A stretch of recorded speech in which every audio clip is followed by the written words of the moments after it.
Alors, c'est l'histoire d'un chien humain et ça part d'un connu. Un chien avec toute sa réalité. Imprudemment passionné de se connaître dans l'immobilisme idéologique. Mais aussi un chien comme mode de parole, presque une parodie mise en poème. Obsédé, il a basculé, car étranglé, étouffé par l'ignorance. Alors dans ses insomnies, dans ses angoisses, il est juste malheureux, parce que malade, victime de la patience du temps.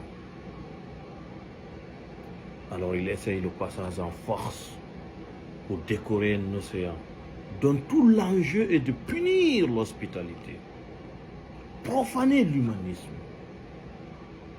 exhiber au grand jour sa misère intellectuelle. Alors de la somme de ses yeux usés, depuis un cerveau carbonisé, nos cœurs s'interrogent,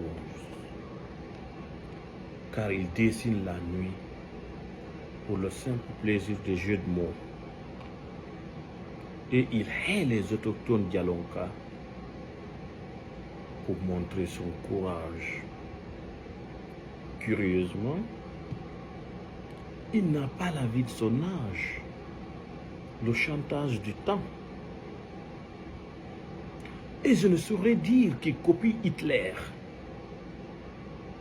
car il est un esprit négrier, un simple instrument de rouage, dont le rôle actif est de jouer la victime de son mythe. Le grand thème de la littérature obscure, où il redoute d'être noir, parce qu'il est la part indigne du fardeau négrier, abruti par l'histoire criminelle. C'est pour cela qu'il paraît équivoque, dégoûtant, parce qu'il est un simple acteur, grimé en noir, qui se confond à son propre péril. Sa part d'honneur, c'est le fardeau de l'histoire criminelle, l'édition, la sémence exotique de l'arrogance, de l'inconscience, de la connerie humaine. Alors que la pactole, l'héritage Dialon l'a offert tout. Un abri, une citoyenneté,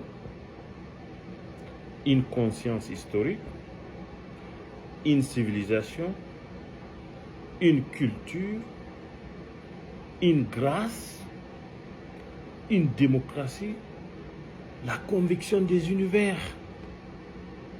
Alors le voir enrichir la haine, il est juste le péril de la peine, et on le pleure sans honte.